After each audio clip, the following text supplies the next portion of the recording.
Hello, guys. This is Sheriff Fury, the Atomic Cowboy, coming at you live from my beautiful studio in southwestern United States, guys. Whoa. Now we're going to jam. This is an ad. I bet you this is an ad. Oh, no, it's like royalty-free rock. Guys, good to see you. Nice to see you again. It's been some time. Last time I was on Facebook was a couple weeks ago. We did Red Crucible, Able Archer. This week we are doing the news roundup. Which is kind of exciting. What am I doing here? I'm trying to get up so I have the chat. So when you guys come to talk to me, I'm not like, who am I looking at? Who am I looking at? There's that. There it is. Yep, there it is. Gotcha. So, all right, let's get started. I'm going to go ahead and start reading you guys off the news as I saw it. It's been kind of a crazy few weeks, but I want to go over it because there's some really nutty stuff. So let's start off here. A man in Maine, tried to pay a $200 bail with counterfeit bills. Now, this is the type of stuff that I really like. So if you're looking for how to see how I, kind of like prune the news and I know what I'm going to use, what my editorial mindset is, this is the type of thing I'm looking for. All right? A man in Maine tried to pay a $200 bail with counterfeit bills. All right, so let's go ahead and open that story. I have it. Oh, yeah, that's right. How do you do this again? Control, click, link to follow. Got you. All right. Hold on, let me do this too. Let people know that I'm streaming. I'm up on FB with my news. All right, so let's go ahead and go back over to this. So this is the news. All right, this is literally the news. All right. Which I think is kind of silly for news. All right. Suspect tried to pay with two counterfeit $100 bills, but he was denied bail and returned to jail with an additional charge for forgery. Like, did he write it on his prison room or his cell room toilet paper or something like that? $100 bill. So Waterboro, Maine, a man in Maine tried to post a $200 bail with counterfeit bills, according to the sheriff's office. Deputies responded to a report of stolen vehicle in Waterboro early Sunday morning, stopped a man walking nearby. The New York Sheriff's County Office, right? The York County Sheriff's Office wrote on a Facebook post. I can't believe that so many of these people are doing this on Facebook now. So many of these law enforcement agencies has just cracked me up. They determined that he was not involved, but arrested him on an outstanding warrant for theft from a Walmart. Sheriff William King said. The man said he had enough money to post a $200 in bail, but when the bail commissioner arrived, he tried to pay with two counterfeit $100 bills. He was denied bail. Why don't you just go for the gusto and give him a $200 bill, right?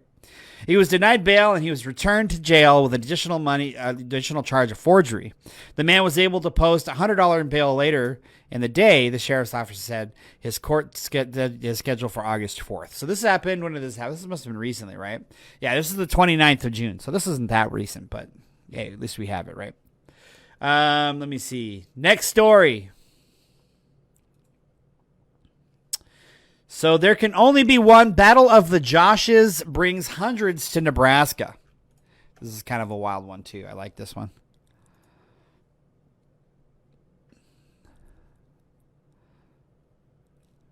Let me rearrange some stuff here because I have everything in a new studio now. I just want to see who's joining the chat. There we go. There we go. That's a lot better. All right. Battle of the Joshes.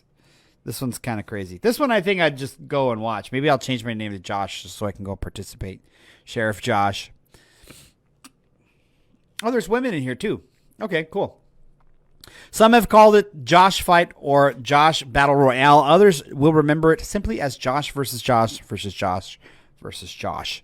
So no matter the title, hundreds of people who share the first name Josh gathered Saturday night in Lincoln, Nebraska to vie for the right to their name. Armed with pool noodles, Joshes from across the country met at Air Park, where they brawled as onlookers with other names cheered from the silent. You have to admit that's funny.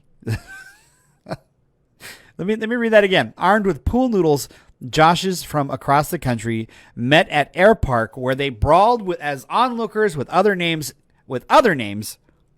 cheered from the sidelines. That's just brilliant. I think that's brilliant. That's just me, though. I'm a little nuts, though. What else is there?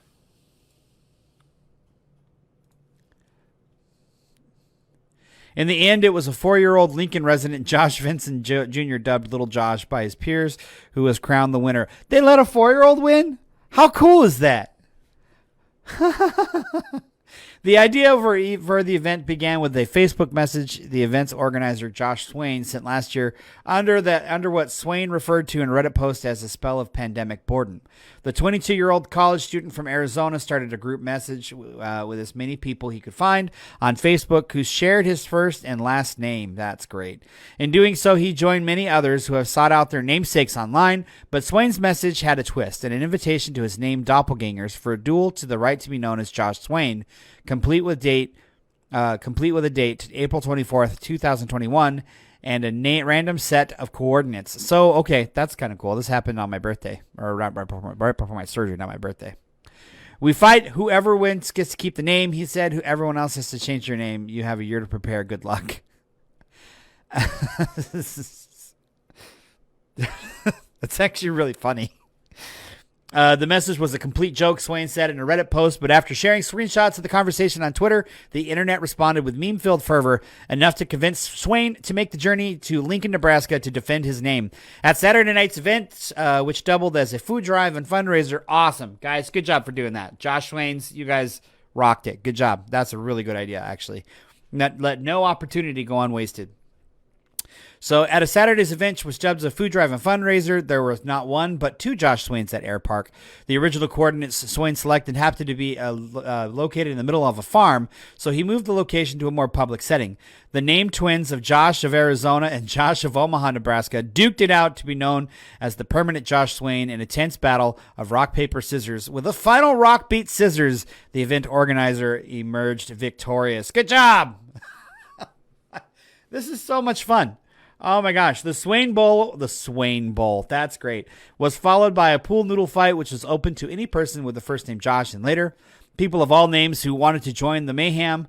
A live stream of the event is viewed by people from far north as Norway and Sweden, who could tune in to see hundreds of Joshes, some dressed in Star Wars, Spider-Man, and other superhero-themed costumes. By Sunday, the Josh Swain Fund had raised more than $10,000. Wow. For the Children's Hospital and Medical Center Foundation, which provides medical services to children across Nebraska. Yeehaw! That's great. I wish I had my yeehaw set up, but I don't. I could probably play it real quick. I'll get a yeehaw. I'll just set up my yeehaw. It's not there now. But, man, you absolutely rocked it, he said from the bottom of my heart. Thank you so much for making the Josh Swain Battle Royale. Josh fight, Josh versus Josh, etc. One of the greatest events of my entire life. Some Redditors suggested that establishing the battle as an annual tradition with a new name located in shareable cause each year. One suggestion for next year's name, Jenny Smith. So they're going to change the name. I'm going to change my name to Jenny Smith. Why not? That way I could just be part of that. I went on that, love. That's good. That's good stuff. I like it. Next story. I should just have it to where I just throw it behind me. It's just gone. Lottery drawing comes up 000. Nearly 10,000 tickets win. How do they like miss that? I mean, I want to live in the city or county where that's a thing. Where like that's the mistake, and as the day I decided to buy some stupid number, like 1, 2, 3, 4, 5. That's my luggage, by the way. Anyone who's seen Spaceballs will get that reference. July 9th, so this wasn't that long ago. This is my son's birthday. Lottery officials in North Carolina said that the Carolina Pick 3 drawing came out with the numbers 000, resulting in nearly 10,000 players winning a total $3.6 million. So let me think here. Let me do this. I want to know. Hey Siri, what's 3.6 million divided by 10,000? Because they split it, right? 3,600,000 divided by 10,000 is 360. So they each got $360. Maybe it wasn't a mistake. I mean, the money's got to go somewhere. Otherwise, it just sits somewhere, right? The North Carolina Education Lottery said the Friday afternoon Carolina Pick 3 drawing resulted in that combination. The lottery said 9,307 tickets were purchased with that combination, and Carolina Pick 3's top prize of $250 for a 50-cent ticket and $500 for a $1 ticket. Oh, okay. So they weren't planning on giving away that much money. Pick 3 players loved trips Loved trips. It's got like a weird, like, it's got a comma on top of it, or not a caret. The lottery said in the news release, the combination of the three of the same numbers are some of the most popular combinations played. The odds of matching all three numbers in a pick 3 drawing are 1 in 1,000. How did they make this mistake? Someone explain that to me. Like, anyone who's familiar with this. How would they make that mistake? If you're watching this video later, like, put it down in the comments. Tell me, or send me a DM. I'm really curious. I'll talk about it on a future show. That's crazy. That's, like, really crazy. I mean, what are the odds that many people would actually get that? I want to know those odds. Okay. Virginia angler sets state record with 3-pound, 9-ounce goldfish. So this is why you shouldn't flush them down the toilet, right? I don't know. I really don't know. A Virginia angler set a new state record when he landed a 3-pound, 9-ounce goldfish in a creek.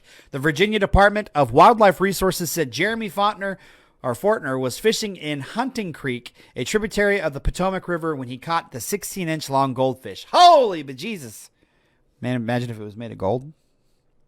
The fish, which measures almost 15 inches in circumference, was officially weighed at Greentop Sporting Goods in Ashland and came in at 3 pounds and 9 ounces, enough to capture the state record. My question is like, if you didn't actually catch it, do you tell anybody about it? It's like, if a tree falls in the forest type thing, does anyone, no one's around to hear it, does it make a sound, right? So how do you tell someone and they won't believe you, right? I mean, yeah, God was on my side, but he's not telling anybody, right? The department said Fortner's fish is the first to be submitted for recognition since the species was added to the state's record program in 2020. Oh, okay. So that's actually kind of interesting too, because that's recent. If it was only added back then, I didn't know goldfish got that big, honestly. It's a thing. People are tossing goldfish into natural bodies of water, but they are considered bad for the established ecosystem. Yeah, apparently when they're like contained in a like they stay the size kind of the container, like there's a percentage, and then they just kind of grow when they don't have that containment. I mean, this would have been a catch and release. They'd be like, "That's freaking cool," and then throw it back. But apparently, if it's bad for the ecosystem, you can't do that. Chinese Police Academy auctioning off dogs too friendly for law enforcement. I want to be involved in this program because this is funny. I read this and I was like, we need more stuff like this where people can get free mean-looking dogs.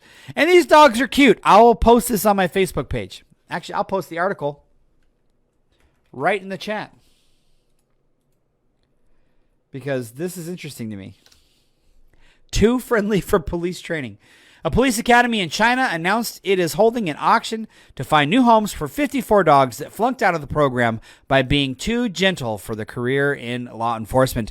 The Criminal Investigation Police University of China in northeastern Lanying province announced that the dogs, primarily German Shepherds, Dutch Shepherd hybrids, and Belgian Malinois, will be auctioned off on July 7th. The school said that the canines were rejected from police dog training program for reasons including timid personalities, physical weakness, or frailty. How did they get into the program? Right? Or instructions refusing to bite when prompted. Art! Yo. I want to start the story over for you because I want you to hear this. I'm just reading through the news. I'm just trying to catch up from the past few months, right? So this happened July 2nd. Right? This was reported July 2nd.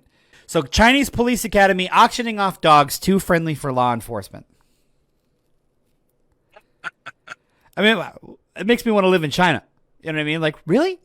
Right? So, but the picture they posted isn't a mean-looking dog. It's a dog that I would just walk up and pet. You know what I mean?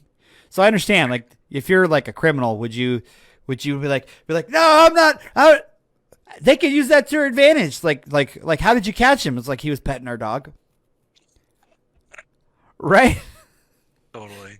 A police academy in China announced it is holding an auction to find new homes for 54 dogs that flunked out of the program. Now, I'm going to read you the names of them. I'm going to skim over this part because I just read this.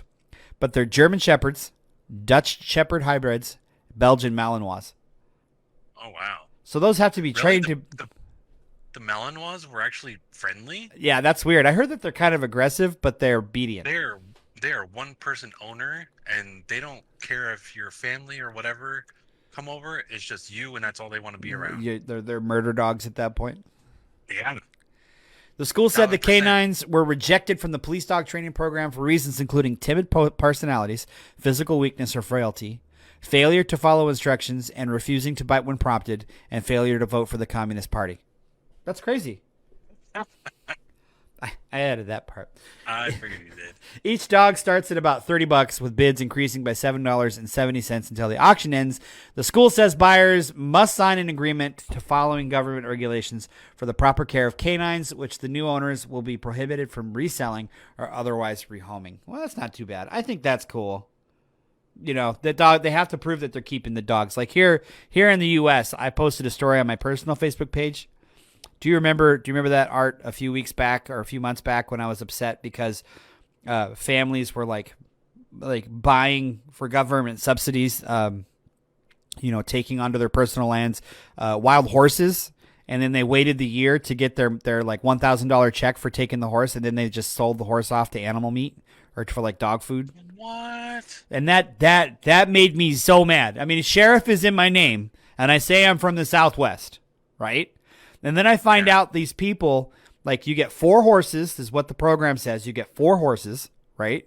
And you get $1,000 for the first year that you're homing these animals to take care of them, so you can help mitigate the population, and you can care for these animals that would be living off on their own anyway. And they don't have any follow through to make sure that you're taking care of these animals after the year. And they sent them off to slaughter for pet food. That's messed up. It made me so mad.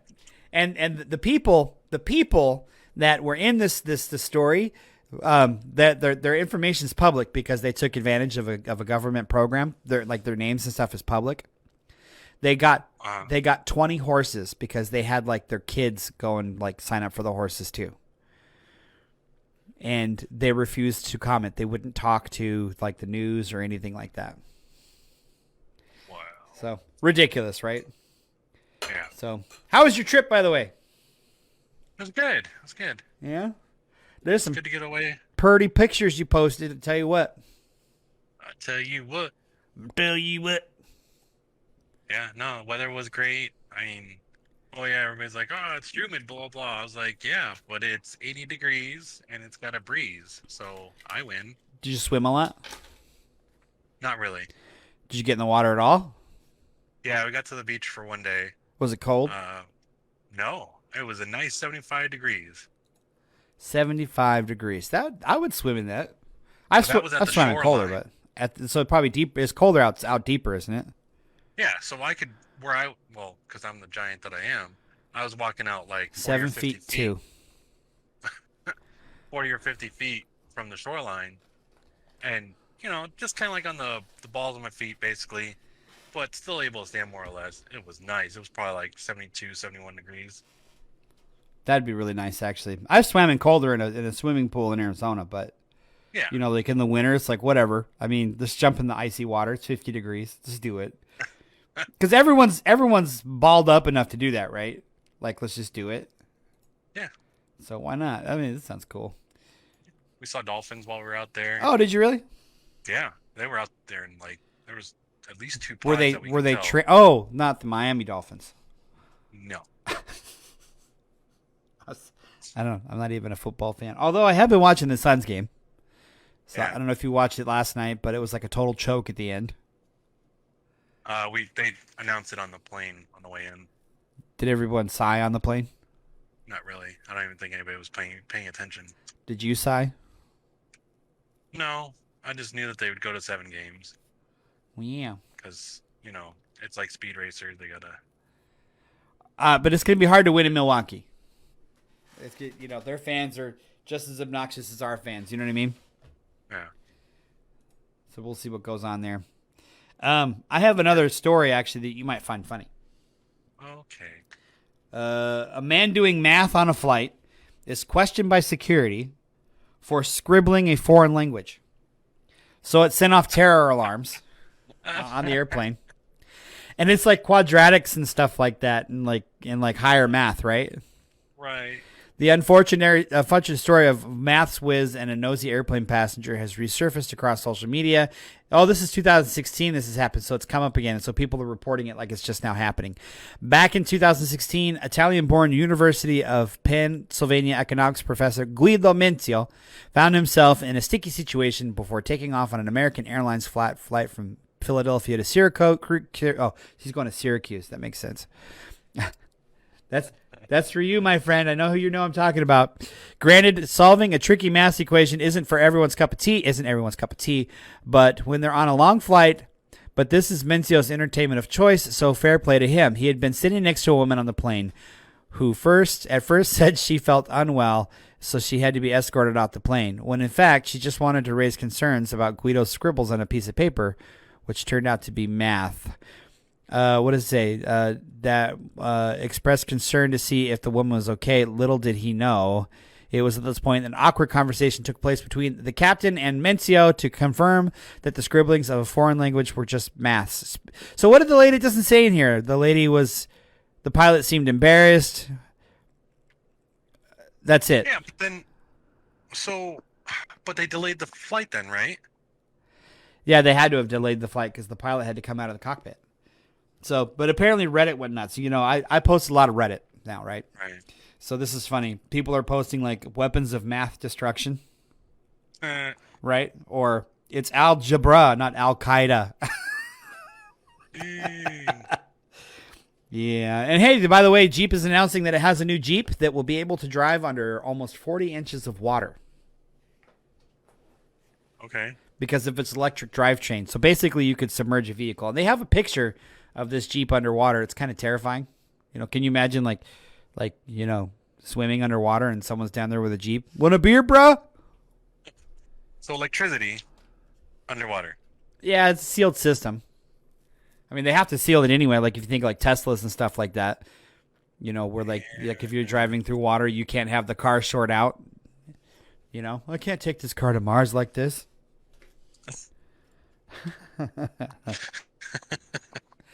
So what up's going on with you? I haven't talked to you in about a week. A week. I got to go out with Zuli the other night and Terranote. That was fun. Nice. While you were in back east. I don't give away locations, guys. Right. I'm not giving away locations. Yeah, we went out to BRI. You guys can see I'm wearing the hat. I love this place. But yeah, we had a good time. Actually, we you know, I did not know that kid could eat that much. Fair enough. Yeah, I watched him. Dude. Like it looked like watching goats at a trough. Dude, like when we went out to all you could eat sushi, holy cow, man! It was like appetizers, it was this, it was that. He complained about like the sushi places I like. I'm thinking, what? How much money do you have for sushi? Right. Yeah. That's his girlfriend, his sugar mama. She likes to take him out. Right. The family actually. Yeah, with how cool she is, I bet her family's pretty awesome too. By the way, dude, they love him. They better. That kid's mine. Oh shit. Right. Although you like Big Blue Van, right? Yeah, I mean that's of course my go-to if I ever. Have you ever tried? I did find some go ahead. Leinenkugel out there. Which one? The lemon shandy. Oh yeah. That's one of our favorite. We share that as a favorite, right? Yes. You know, have you ever tried Santan Brewery's Mr. Pineapple? I think I have. I'm pretty sure I have actually. It's great cold, and if you're outside doing something like in the heat, it's refreshing. It's crisp. It's refreshing. I like it. I had a nice beer at one of the places we went to. It was like Cannon Draw or something like that. It was a play on like pirate stuff. And it was like an orange cream ale, I guess. Oh yeah. Refreshing, man. It's really good. That sounds good. Yes. That sounds good. We need to go to Broadhouse in Scottsdale again. Go buy one of those hats, you know. Since I'm into advertising with hats now. Even though if you guys ever see me wearing a hat, it's not because I'm being paid to advertise. This is places that I like, you know, and I think the hats look good on camera. But, you know, whatever. It is what it is, right? It is what it is. Whatevs, man. See, does that work? There we go. That's better. So, I think is there any news that you would like to cover before we wrap it up, or anything? Um, Not really. I mean, I've got that investigation stuff to go through still. Yes, that's gonna be a future feature on the Sheriff Fury program. I will be making an LLC encompassing Sheriff Fury, and with that, any ventures I do with art will involve actually probably investment into more stuff like that, so we can do more focus stories about the ghost hunting stuff. Yes. So yeah, I will be making an LLC for Sheriff Fury coming up real soon here. Oh, cool. Yep, and I was thinking about calling it.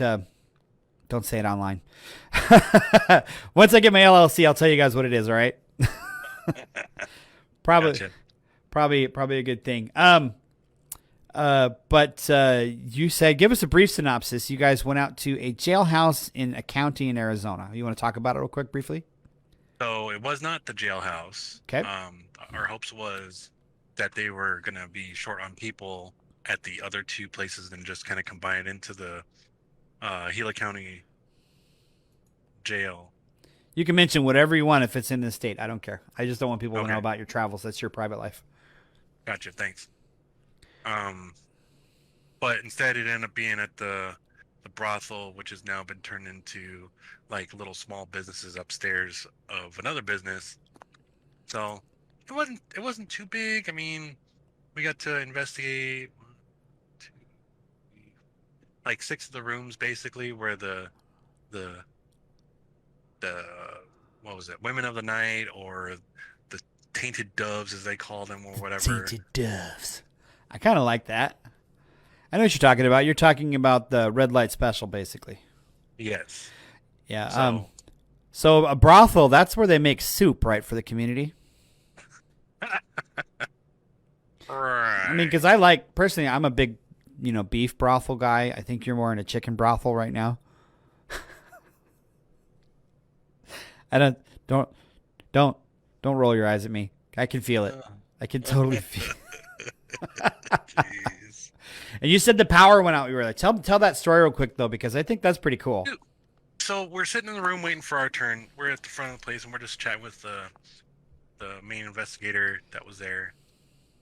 And it's lightning and stuff, and the wind's kicking up a little bit, and electricity kind of flash on and off a little bit. And they're like, oh, and I was like, can't attribute that to paranormal because there's a storm going on outside, and plus it's, an old town. So good luck with the electricity. And all of a sudden it's our turn to get up, and we go to our first room, and the power cuts out. That's awesome. Like just the whole downtown area. It wasn't just our building either. That's just totally awesome. That happened to us when we were ghost hunting up in Jerome. Like the wind kicked up while we were on top of so Jerome's on a hill, right? Yeah. It's going to get windy. Yeah. So we're standing next to this door that this guy named Jim was shot under, right? And the wind kicks up, and it kind of like causes suction inside of the building and pulls the door closed, right? And this 14-year-old girl that's in the group with us, like, oh my God, it's Jim. And she's like, but the thing is, I thought it would be like a fear, but she's like excitement, like she just got done watching a Tim Burton movie. It was so good. My wife and I are like, dude, it's the wind. And the guy was totally cool. He's like, yeah, that wasn't the wind at all. I think that's funny. That was pretty cool. When you have cool people that you can joke with on a tour like that, I think that instead of people that are just kind of ramming through because it's their job, Right. So were they engaging? Were the people engaging? Absolutely. Like it was more of a structure. She allowed us to choose how we would want to do the investigation, whether it was just have us all go out and like pick our own little spots and do it all at once, or go out in little pods, investigate, the first room, then that group would move on to the second room, and then the next pod would move into the first room, and then just kind of rotate throughout the building, kind of keeping noise on the down low, basically. That's awesome. So, and then we got together finally after everybody got their rotation through on the 3 rooms, and we did a sensory deprivation thing where they had somebody sit in a chair, fired up the spirit box, but then they put a set of headphones in it, put the headphones on the person, and then had like either close their eyes or put a blindfold on them. So all you can hear is a spirit box. You can't hear like the questions that are being asked. So as a person sitting there, Oh. they're supposed to say whatever comes up. They gave me chills. That literally gave me chills. Sorry. Go ahead. What gave you chills? You saying that, just the idea, when you said you can't hear the questions being asked, the idea that an answer comes through that you didn't know was prompted in some way gave me chills. Oh, it was awesome, man. Like I think we got some legit ones, and then there were some where they were just kind of off the wall. And then we got a few names that came through, like, when we're asking who's here or this or that. Bill Cosby. Get out! We got a few cuss words. Oh, did you? Oh, yeah. They dropped the F-bomb at least 3 times. Oh, my gosh.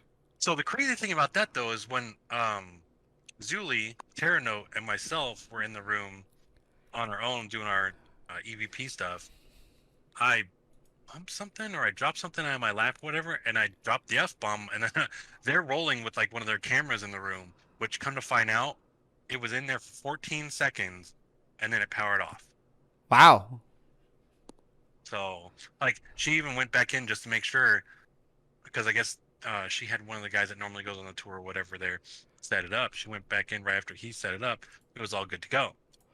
So it only recorded 14 seconds, so they were really bummed about that. But anyway, so I knocked something over in my lap or whatever, and I dropped the F-bomb, and I'm like immediately apologizing. I'm sorry, I didn't mean to curse on camera, blah, blah, blah. And then I was like, well, I was the only one who fessed up to cussing in there, so... So everything else was extra normal. Yeah, That's crazy. And supposedly there's a little kid that's supposed to haunt the first room, so I figured that would be, how little kids like to repeat stuff that they're not supposed to repeat. Yeah, the brothel kid. I know what you mean. Yeah. But then, like, just random names or numbers, or, like, when we asked, how many people were in the room or how many spirits are in the room, we got one that says, whoa, we already told you. Well, so when Zuli, Tara, and myself were in the second room, Terranote and I were sitting in one part of the room. It's got like its own little, like a room within a room, basically. So it's got like the main room where you might have lounge chairs and stuff, and a couch, and then like the small bedroom area. Me and Terranote sitting there. Zuli's in the other room, and Terranote asked how many people are, with us, and we got it was either a 7 or a 10. I haven't gone through the audio yet.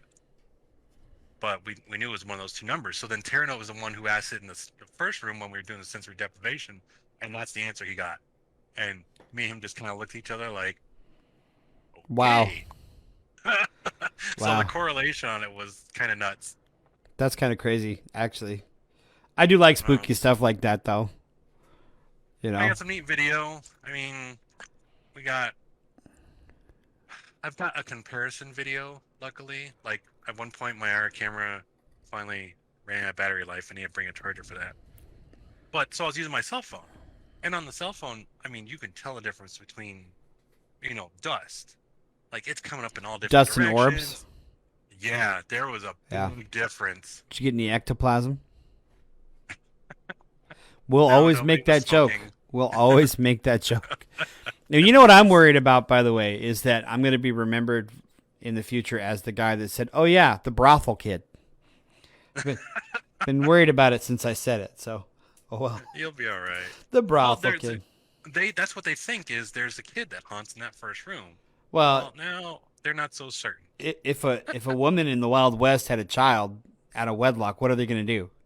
I had to bring him to work. Yeah. There's Right? no daycare. Yeah, there was. So- What about the other brothing ladies that are in the lobby just hanging out? Right. Brothing ladies. What is that? Nothing. They're brothing at the Brothing. mouth. This is gonna get real dirty. We probably better stop. Moving on. I'm gonna say, guys, look forward to some more reporting from Art. We are going to get more into investigation for that next week. Of course, we are going to be doing the Twinkie Wiener Sandwich from UHF. I'm going to force Art to watch that movie so he knows at least what we're talking about. It's such a good movie. It's actually a really good movie. right. We'll have Zuli again back next week. Until then, guys, thank you for joining me, Sheriff Fury, and Art on the internet on Facebook. Also, check us out on YouTube and Twitch. Like, share, subscribe. Tell your friends about us. If I need to improve upon something or you think I'm doing a good job, one way or the other, put in the comments what you think. Right below this, right to the side of this, wherever it is. I don't know. Art, thank you for being here. Yes, sir. And you guys, until then, goodbye.